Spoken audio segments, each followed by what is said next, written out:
Join us now to understand why food security, food justice, and food sovereignty must be core pillars of a post-COVID recovery strategy.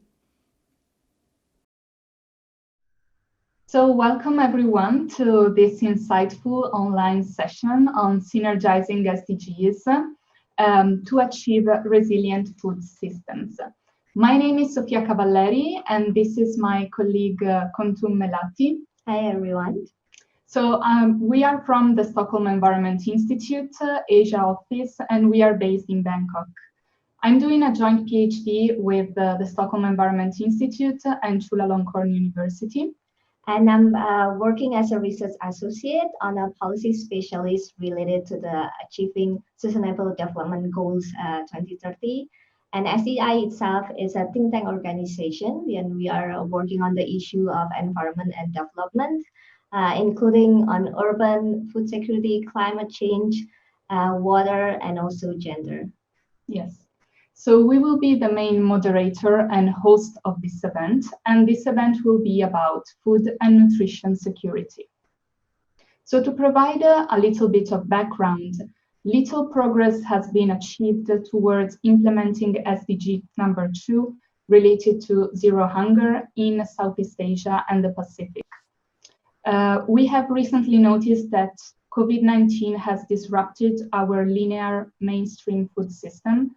And what we need in this period is resilient, sustainable solutions in order to ensure food security and nutrition security, even for the most vulnerable and marginalized communities, in order to build sustainable, equitable, and resilient food systems, leaving no one behind. So this online event is a cross-sectoral and also multi-stakeholder call to action where we involve and mobilize youth, collaborate with business and private sectors, integrating indigenous people and local communities' perspective, as well as showcasing evidence-based research from the research community. We aim to redesign and co-create and also rethinking about our resilient food system and to create a more sustainable, just, and also resilient food system. In the talk, we will touch base on the issue related to food and nutrition security, circular economy, sustainable livelihood, and inclusive and equitable value chains. We will also try to discuss on the post-COVID resilient recovery strategy related to food system. So to advance these ideas toward building a more sustainable and resilient food systems for all, this session will engage different perspectives, providing a rich array of different stakeholders. In this panel, we will have Suthasiny, the founder from Happy Grocer from Thailand. And we will have Femy Pinto, Executive Director, Non-Timber Forest Product Exchange Program, representing civil society organization from the Philippines. We also have Santosh Singh, Head of Energy, Climate Change and Agriculture from Intellecap India from the business sectors. Last but not least, we will have Mulia Nurhasan, Nutritionist researcher from Center for International Forestry Research in Indonesia. Okay, so moving on to our first speaker that will bring us a fresh youth perspective on how to redesign sustainable food systems. Mo, the floor is yours. She will speak about the interconnections between SDG 2 and SDG 11 and 12 related to sustainable communities and sustainable production and consumption. Please, Mo, go ahead. Great, thank you. Hi, everybody. My name is Mo. I'm the co-founder of Happy Grocers, which is a social enterprise based in Thailand, where we try to create a sustainable food system by connecting small farmers and also to the consumer in the city. And also we use education as a way to do marketing to give more knowledge about sustainable food system or how to achieve that to our consumer. And yeah, I'm here today to share with you a little bit about our journey and how we are building a movement in Bangkok, especially with youth. And yeah, let's start from how we actually started the whole Happy Grocers business. So it's actually started right in the middle of the COVID. So it started in March this year. So what happened was that I was actually working on a tourism project, which got hit really hard by the COVID because, as you know, we cannot really rely on like traveling anymore with the COVID. But then what I found when I kind of gave up on that project was that I saw many of the farmers that I worked with before on my Facebook just started to complain how they cannot distribute their produce anymore because of the lockdown. And also friends that I have been working with for the past year started to complain that it started to be challenging to get fresh produce from the market in Bangkok.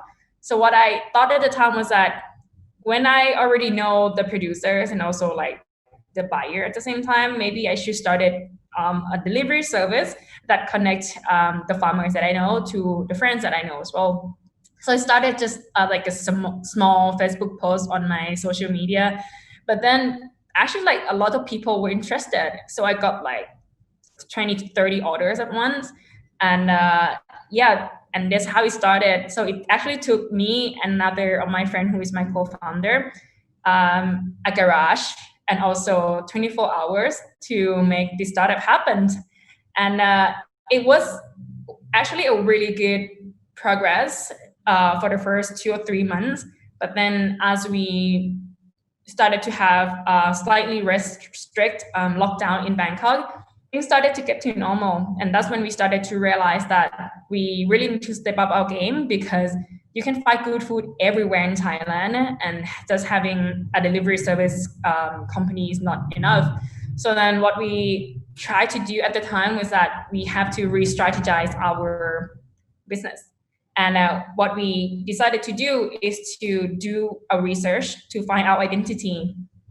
So we went back to the farmers that we know and started to learn about the existing assets that they have, the challenges that they're facing. Also, we started to talk to our customers a lot to understand what works in our business and what doesn't work in our business. And also because me and my co-founders, we both have a background in social entrepreneurship. So when we started to analyze the market that we are currently in. So then like the understanding of the consumer, the supplier, and the market just put things together and just created the current model of Happy Grocers. So at the moment, we are a company that provides mainly 2 services because we try to be focused out of the 1 million problem that we found during the research that we have done. So yeah, we started to become a company that provide home delivery and also a grocery truck where we go to different condos and organize a mini farmer market where people can handpick their own grocery. And also we started to realize that giving the service alone is not enough. So we also do education along with our services as well, where we bring people right to the farm for them to understand more about organic farming and why it's important to support organic farmers, for them to understand and get to know more about the people who produce their food, because like the whole education that we do is really around like creating a better understanding of where the food comes from and how to make better choices in our everyday life, especially with food. Another thing that we also do in terms of education is that we also do food workshop where we basically create a space to inspire our consumers on how to cook local and seasonal ingredients, so that people would have more inspiration to cook more locally sourced produce, so that we don't have to import so much and create carbon footprints. So yeah, but like in short, the whole process really taught me that when youth really understand about the problem, and when we have the skills that can put things into action, for example, like entrepreneurship, marketing, social media, and these things can really, really allow us to create something or real change. But yeah, I think the most important thing for youth is that when we get a chance to understand about a problem really deeply, then we can utilize our creativity to really create something positive to the society. So yeah, that's my story. Amazing. Thank you so much, Mo, for sharing. And now we can move on to our next speaker. So next, we will consider the perspective of both CSOs and indigenous peoples with Femy Pinto. So Femy is engaged with policy advocacy work and indigenous people's rights, as well as access to natural resources. And she will be talking about the interconnections between SDG 2 and SDG 1 and 10. Femy, please, the floor is yours. Hi again. So thank you for inviting the Non-Timber Forest Products Exchange Program to this side event, and we're very pleased to be able to convey some of the learnings that we have gained over the years as a civil society organization and as a facilitator also to bring messages from the forest and the communities. So just to introduce Non-Timber Forest Products Exchange Program, we're basically a regional network that has a regional office in the Philippines where I'm based, and I'm also from the regional office. But we are a network of civil society organizations with partners, with communities, indigenous communities most especially, that are in 6 countries. So in Vietnam, in Cambodia, in the Philippines, in Indonesia, and Malaysia. And as a network and also as a CSO, we are helping to also facilitate and bring about the lessons and messages that are coming from the communities, and we want to be able to contribute our role in that regard. So as far as this topic is concerned, I wanted to share some of our lessons and findings. First is that with over 1 billion people depending on the forests, and mostly indigenous peoples and local communities living in and around forested landscapes, we think that it's very important that there is adequate understanding and consideration about the critical importance of forests for food and livelihood security. And more often than not, it's an unseen and not so visible, especially in terms of the importance of wild foods and traditional food systems that include the forests as an important habitat and source of largely uncultivated foods that feed these billions of people. And recently, in the State of the World's Biodiversity for Food and Agriculture report released last year, it was reported that there are about 6,000 plant species that are available as food, but there are less than 200 varieties eaten. And only 9 of these varieties constitute most of the world's total crop production. It may show that there's high biodiversity that exists, perhaps, but in terms of food consumption and diversity, they're only concentrated on a small number.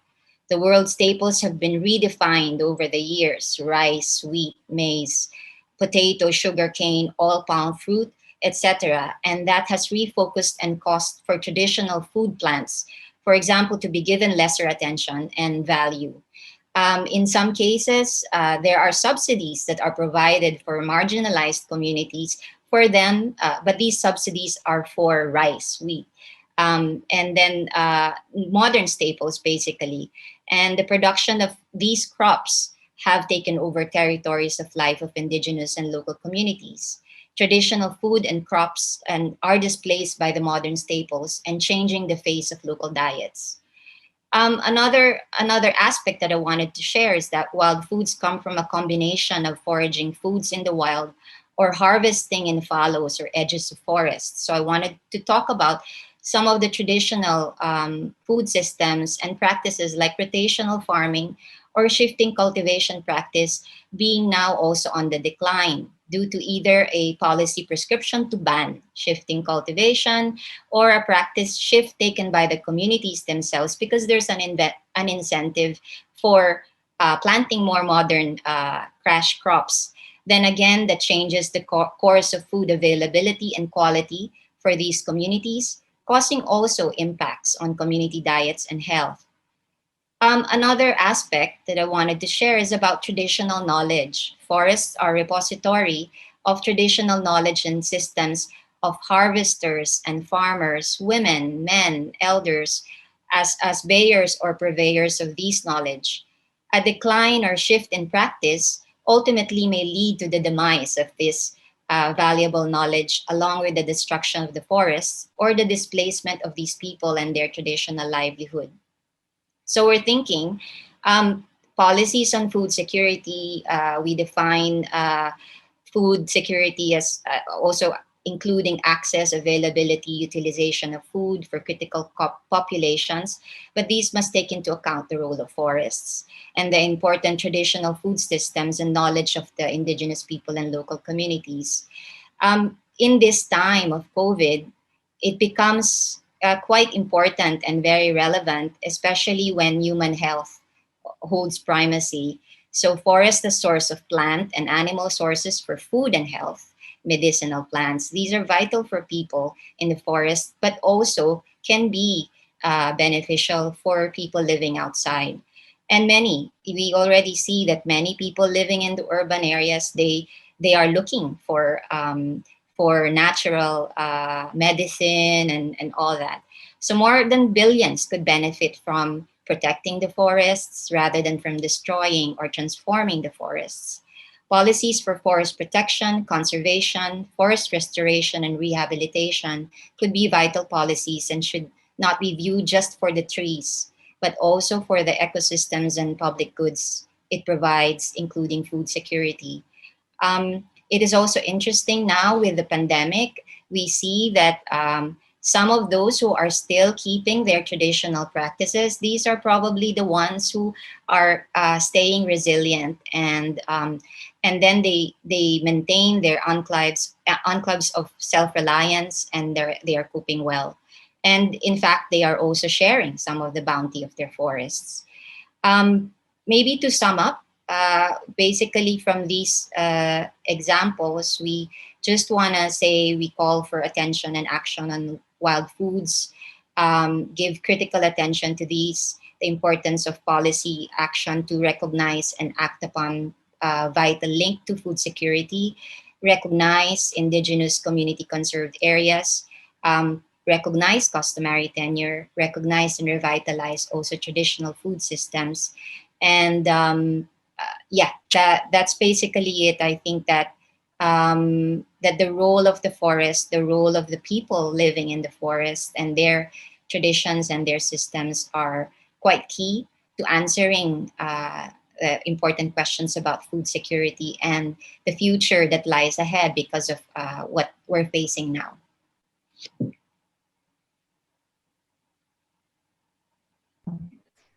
Thank you, Femy, for highlighting the importance of local communities and indigenous people and how policy should play roles in ensuring that they are included in the food system and being acknowledged.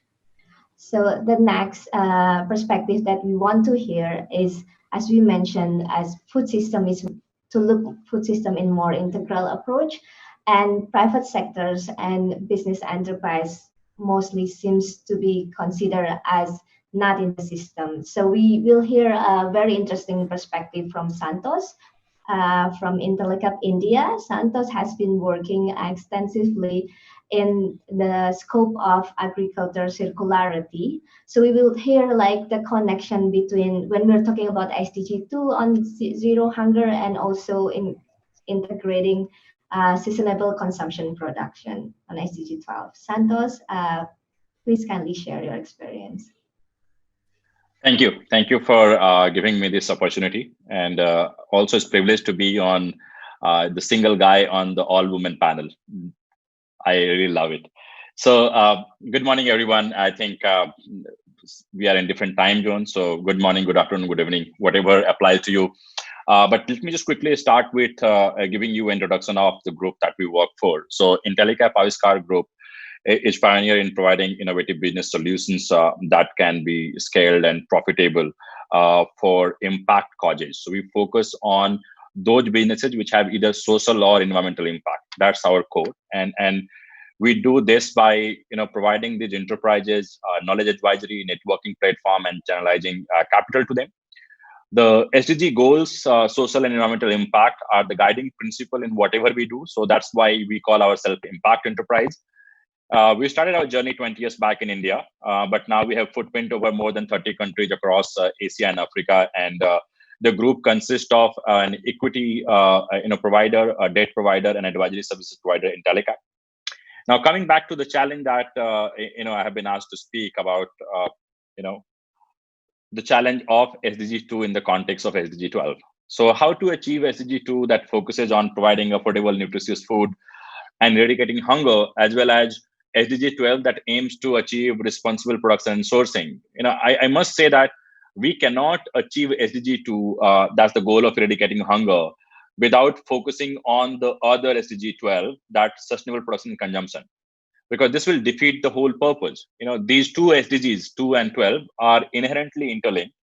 While eradicating hunger is of prime importance and urgent, it is equally important to do so in responsible and conscious manner. We do not want to permanently damage the production system in order to produce more. That's the basic system. You don't want to kind of damage the production system. The unsustainable production and the consumption is going to put unbearable burden on our resources if we do not manage our resources well, do not manage our waste well, do not consider the environmental consequences of our actions. So that's the challenge that we're talking about. Now, given this challenge, what we can do? What can we do to achieve both the goals together? Because we cannot ignore any of these. Now, there are three things that I would kind of highlight that can help us achieve both the goals. One is that bringing the practice of circularity and sustainability in our production system. This is key to addressing SDG 2 and SDG 12. The circularity closes the loop of material substances to reduce resource consumption and or reduce emissions in the entire production and distribution process. So that's very, very critical. Second, when we talk about circularity, it encompasses several elements, including regenerative agriculture, sharing economy, recycling farm and food waste. Through circular agriculture, farmers can diversify income sources and reduce their cost of cultivation, which eventually can help address two of the critical challenges that of SDG 2, poverty and food waste. So circularity brings that perspective. Now, however, to achieve the circularity and sustainability, we need to focus on improving the economics of these whole sector, because economics is the major challenge why people don't adopt to that. And this can be done through the right policy environment, change in consumer behavior, innovation in production, supply chain, and waste management. So that's the one part, how to bring circularity. Second, localization of food production. I think my previous speakers hinted about that, how the local consumption and production can help. I just want to kind of give more flavor to that. There are three ways that local production helps this problem get solved. A, it makes the agri and food system more resilient. You are not talking about exotic vegetables and exotic food system being used in a scenario. So by having more resilient systems, you consume less of pesticides and less of these things. That's the one. Second, it makes the agri production system more sustainable. The value chain are more sustainable. You reduce the transportation, the distance between the point of production and point of consumption. This makes it more sustainable. And second, it reduces the need of creating solutions to address otherwise complex dynamics such as storage, packaging, and transportation. If you consume and produce in a very locally, that gets solved. The last part is that localization. I think I hear the lady before me talking about the NTFP exchange, the indigenous knowledge. If you start consuming locally, it forces the technology providers and solution providers to take care of the local context, how to design solutions that are of local context. And this basically builds a lot of benefits for technology adoption, because you have designed the solution in the know-how of the context. The last part, which is probably the most critical, is that driving consumer change, consumer behavior change, how we consume the product. Today's consumers are king in today's world, and hence a sustainable and responsible future is not possible if we do not change the consumer behavior. For this, there's a need to, bring the key stakeholders, civil society, and everyone to drive the consumer behavior change. I think that's the most critical thing I would highlight. It benefits everyone. Now, coming back to how to go there, what are the kind of key things we can do? Three quick things. A, the policy and advocacy is the critical part. Policy is the critical lever that can change the economics, that change the market dynamics. So the private sector and the consumption could go into right directions. We need to have the right frameworks that produce sustainable production and consumption. B, we need to identify and encourage innovations. There are several innovations that reduce the use of plastic, that have more climate-friendly solutions, but those solutions are not adopted at wide scale. We need to make those solutions reach the scale because we want to do a broader change. Third, the discussion that we are having right now, this is a good indication that we need this kind of platform. We need this kind of persuasive and more proactive discussion to happen again and again, and happen with all the stakeholders. Now, just to summarize what Intellicap is doing and what we are doing in this space, to give you a perspective, as I told you that we are the ecosystem builder. We work with private sector, everyone who is working on the market-based solution for sustainability and circularity, we work with them. Now, in the process, what we have been doing, one of the key things that right now we are announcing is a platform for circularity in agriculture. On this platform, we are bringing 250,000 small landhold farmers to come together. And while focusing on increasing their income, we are also focusing on how to transition them to more sustainable and circular practice of agriculture. Now, this would not be possible if we do not have the market players participating in that platform. So we are bringing the solution provider, the key market players, the distributors, everything on the platform. And this is going to be one of the biggest initiatives in Global South to bring circularity and things. Apart from this, since we are a large group focusing on sustainable and responsible investment, consumption, and production, the sister firm, Aviskar Group, has invested into a number of firms, very similar to like the Mo had established. We have invested in similar firms which are talking about circularity, responsible production and consumption. To give example, Soulful and INI Farms, two very innovative enterprises working on food chains in India. We have invested in them and we are helping them scale. SB Green Energy in Indonesia, we are helping them scale. Seven Ocean Group in Bangladesh, we are working with them. So I think I just want to summarize that the private sector has a key role to play, but more than the key role, you need to focus on the entire ecosystem that is around the private sector. So you can't focus on the private sector alone, but build the whole ecosystem so the private sector moves there. I'll stop here. Thank you, Santosh. That is very inspiring to see how that we need the ecosystem support to make the SDG2 really achievable, not only from the private sector, but also from all the other components in the supply chains. So our next speaker will be Mulia Nurhasan, who is a nutritionist researcher from Center International Forestry Research. Mulia is working on the nexus between environment, land use, and also local diets. We would hear perspective on how this related and what's the importance of us achieving, the goal on SDG 13 on climate action and how it translates to SDG 2. Mulia, the floor is yours. Thank you very much, Kuntum and Sofia. I'm very inspired to be here. I don't think I can beat Santosh's passionate talk just now, but I will try. Well, as a researcher at Center for International Forestry Research, I'm here to share with you the evidence that will back up the nature-based food system solution. For areas with a lot of forests, we think that we should embrace forests as a very important resource for food security and nutrition. People who live near the forest, just like what Femy said, over 1 billion people are dependent their livelihoods and life on forests, often consume forest food. Forests are the healthy, fresh, organic supermarkets that items don't have price tags and plastic packages, as Santosh was pointing out that it's an issue. And unfortunately, forests are being cut down and often in the name of food security because we need to clear lands to produce carbs and edible fats. And deforestation changed the lives of millions of people who hang their lives in the forest, who goes to the forest to get food. And where will these forest people get their nutrient-rich fruits and vegetable, wild meats and fish from if their forests are being cut down? So, but on the other hand, if you think that it's easier to just replace their diets with foods from modern market, from the real supermarket, then think again, because research suggests that this deforestation accelerates dietary transition. Dietary transition is when you change your diet from what usually local and traditional foods into towards more processed, mass-produced, and sometimes imported foods.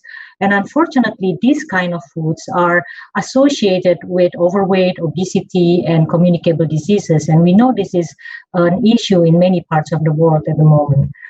Coherent with that finding, other research also finds that forest people who live in the forest and obtain their food in traditional way of living, they actually consume more green leafy vegetables, fruits, fish, and meat than their peers who live in the forest, which has been deforested and changed or converted into oil palm plantations. And furthermore, research also shows association between forest and dietary diversity.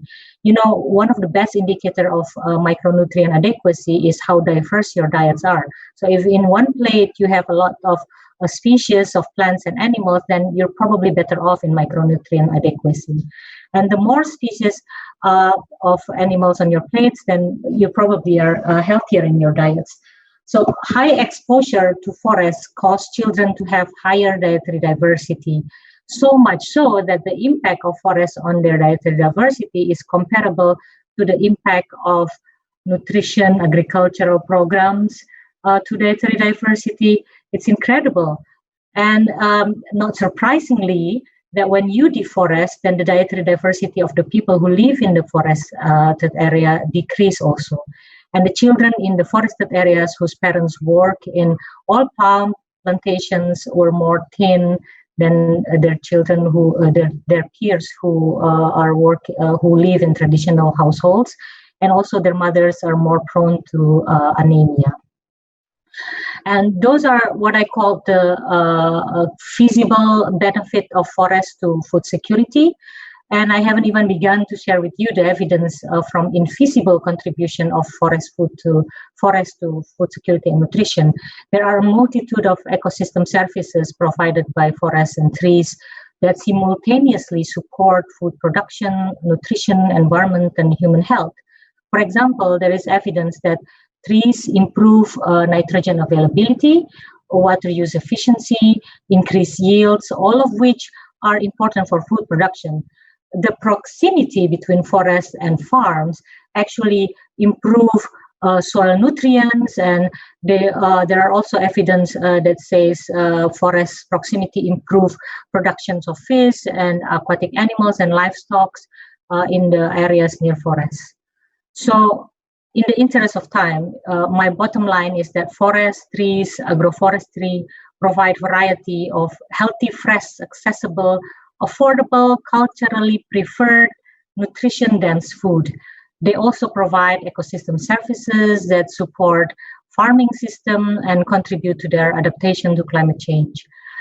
Forests should be viewed as the capital in both SDG2, SDG 13, even SDG 15. And as we are all understand here, we have 10 years left to the SDG target, 2030. This 10 years left is going to happen in the blink of our eyes. We don't have enough time, and then pandemic hit. We are in pandemic now, so we cannot continue to tackle goals one by one. Anyway, also when we try to tackle goal one by one, then we sometimes make it worse for the other goals. Based on the evidence on the role of forest to food security and nutrition, we urge that for areas with high forest density to make use of their forests for nutrition program.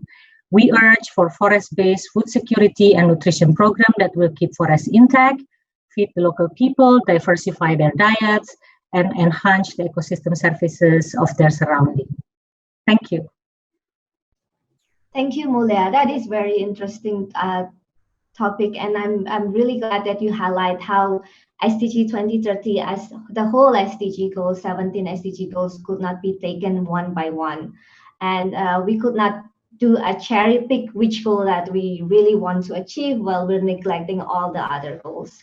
So the next session, we will have Q&A with the panel. I will actually start with Mulia, because you mentioned about the nature-based food system solution, and this is very interesting.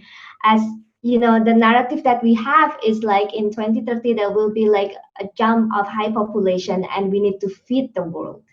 And there's a lot of land conversion, changing of land use to become a monoculture agriculture. And that's, and maybe in your perspective, how would you see that? Will that changing the diets, or how it relates with the local diet that you've done your research about?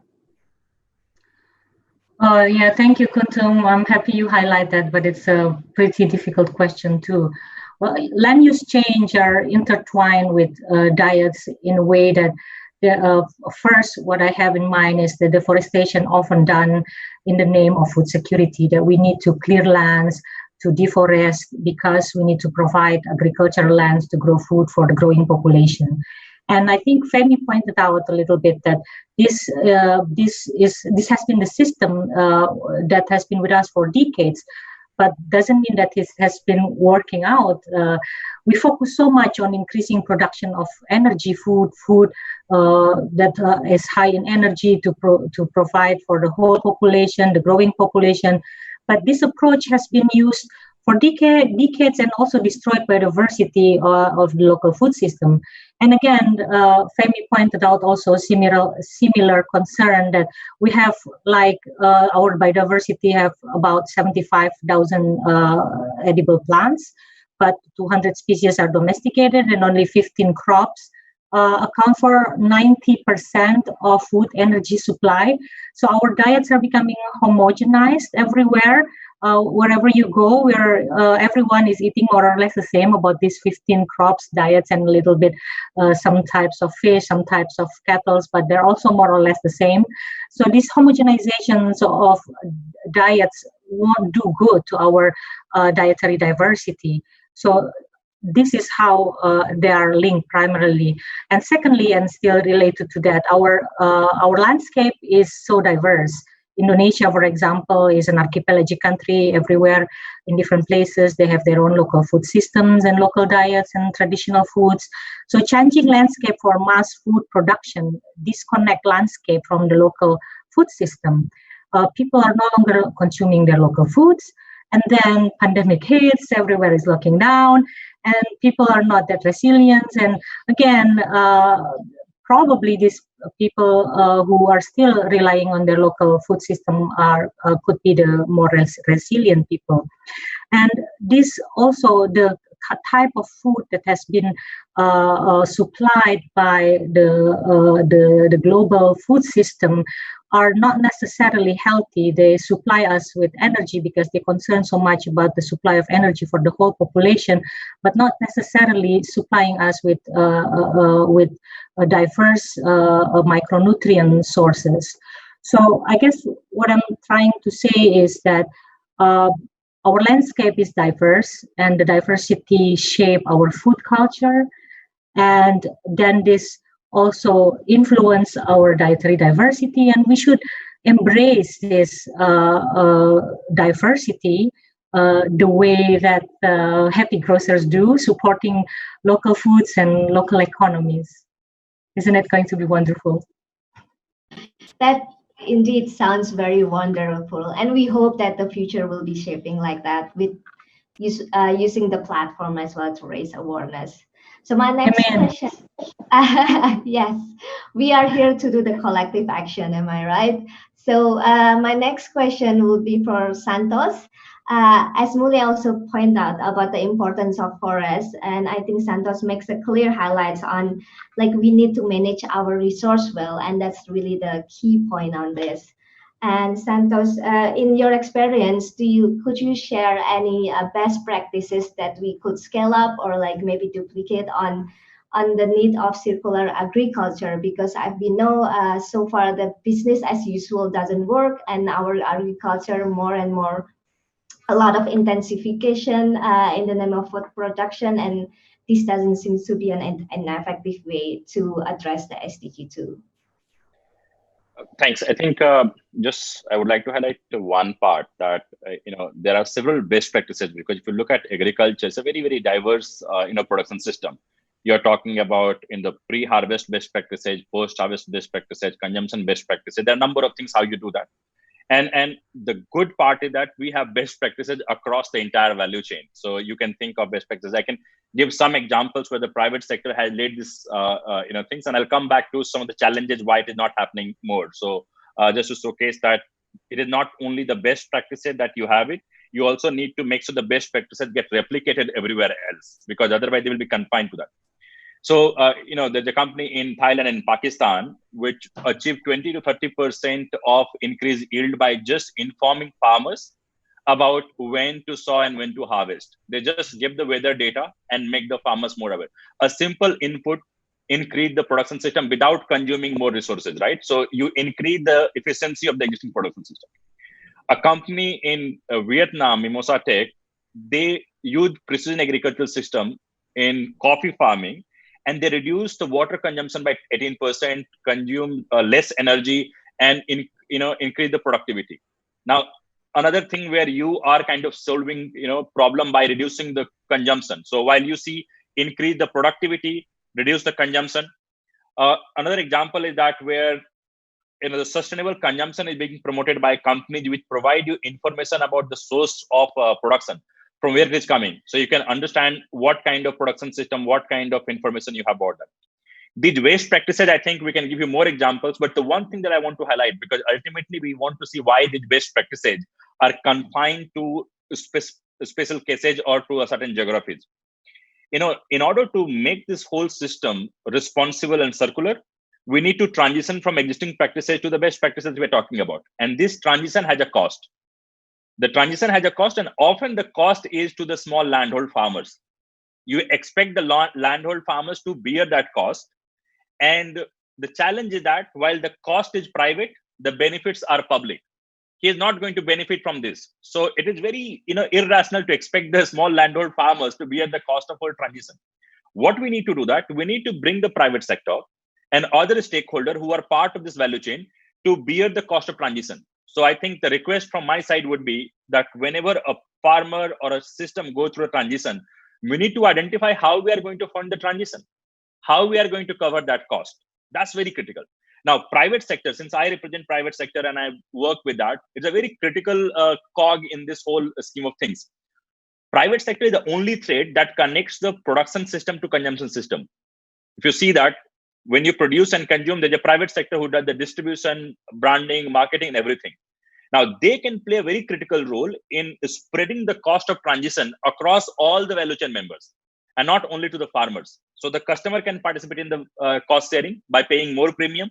The farmer. So what I would suggest that this whole debate that we're talking about, how private sector help, we need to find out what is the priority for this transition. You might talk about the transition. We have not set the priority. We set the priority for 1.5 degree carbon, temperature goals. That's set. We have not set that kind of priority to this transition. Second, understand the economics of transition. You are not going to achieve the transition without incurring significant cost. And we have to find out who bear the cost: philanthropic foundation, global bodies, farmers, markets, but somebody has to bear the cost. Okay, thank you so much, Santosh. Now moving on to Femy, actually.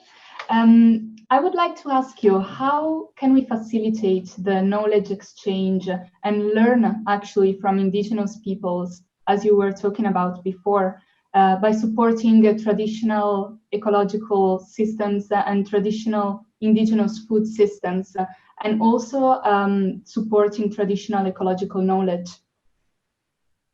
Yeah, well, I think it's important that we support knowledge exchange platforms and opportunities and bring these opportunities to the indigenous peoples themselves. Something like this that would bring together different voices, different perspectives.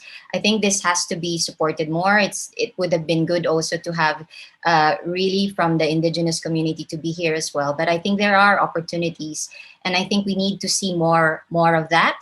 I also particularly like hearing from Mulia, where she had communicated very well findings from her research. And I think that's the kind that we need to see, the combination between barefoot ecology, barefoot science, meaning from the communities themselves, with scientists like Mulia and C4, and bring these two together to have some validation of the importance of traditional ecological knowledge, and also to see that there's really a basis of why forests remain better managed, and where that food diversity is really coming from there and all that. So I think we need to see and support these kinds of combination and making most use of these different expertise together, and proactively that donor programs will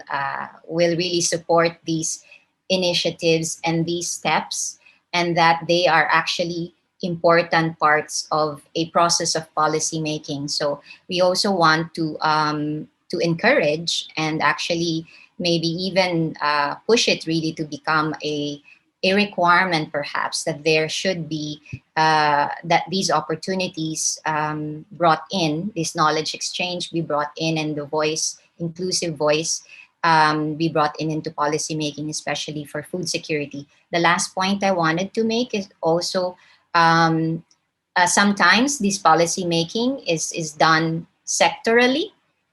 So, for example, we had seen that the importance of forests, but when it comes to food security, we cannot just keep it isolated in the forestry sector. We have, as a civil society group, have been engaging with the ASEAN, but the pillar on forestry. But then we realized when we start talking about engaging sustainably, promoting sustainable development, and also pushing for opportunities for smallholders, we don't just talk about we don't just talk to the foresters.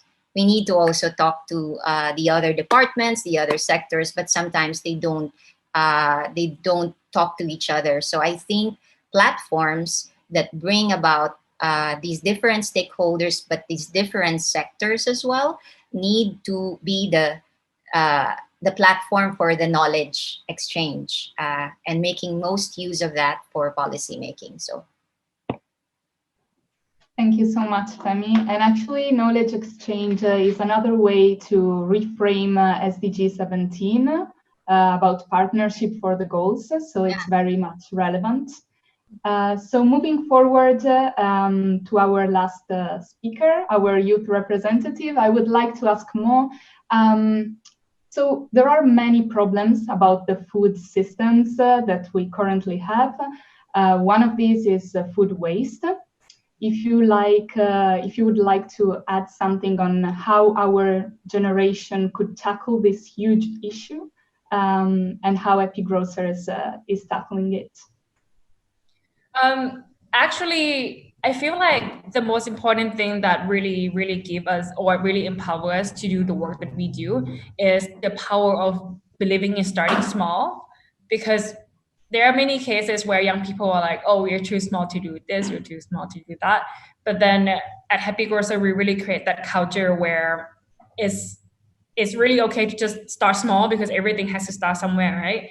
And when we talk about food waste specifically, in the case that Happy Grocer are looking at, because like, for example, Thailand, we throw away about 30 to 40% of the produces before entering the supermarket. What we do at Happy Grocers is that we try to create this education-based marketing where we educate people that, oh, it's actually okay to eat the ugly produce, because they give the same nutritional value. They are delicious and they are totally fine.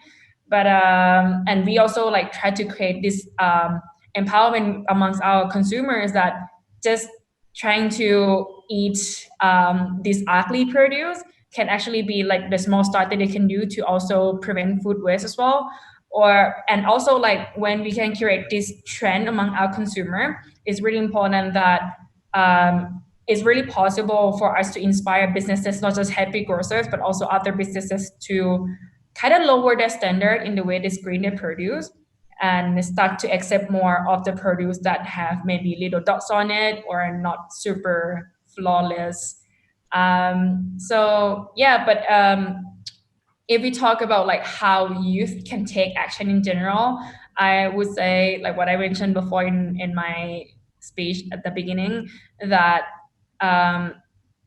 okay, let's put it this way. I think it can be put into 3 steps for young people. So one is that it's really important to start from understanding the problem from like secondary research, but it's really important to talk to the people that we want to work with. and to understand what they actually go through. The second thing is to try to look at the resources that we have, either is our existing skills, the people that we know, or just about anything, and try to look at what we can create from what we already have. Like I say, starting small. And the last thing is to try to overcome our fear of failure and start to take action, because without this action, we would never know how it would turn out and whether what we think would work can actually work.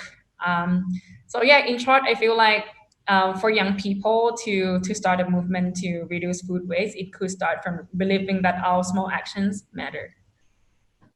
Yes, totally. I totally agree. I think all the speakers agree with these points.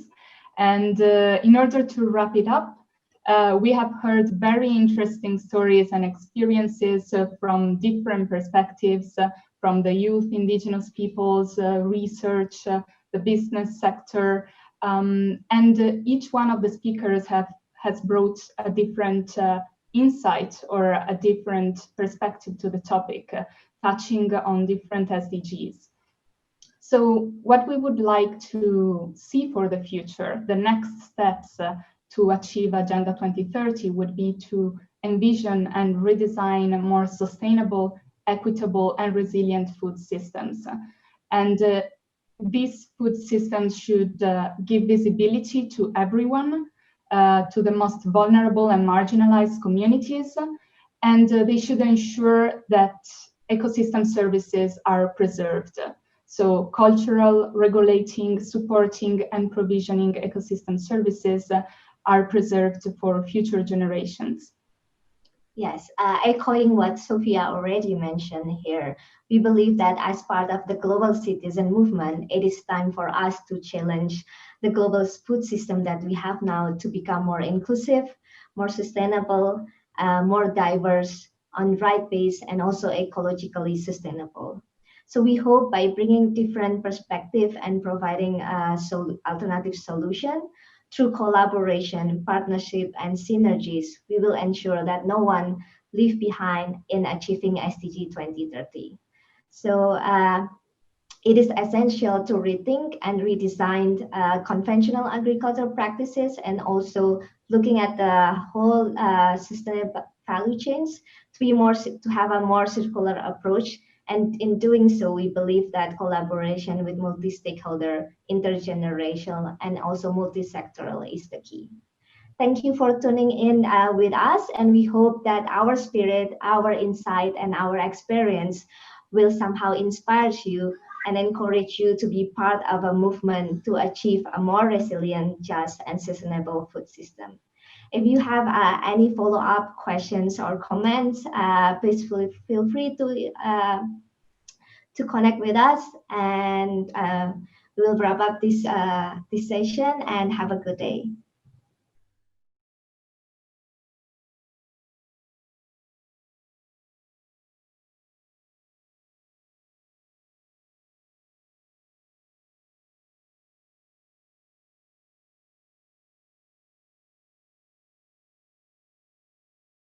Wow.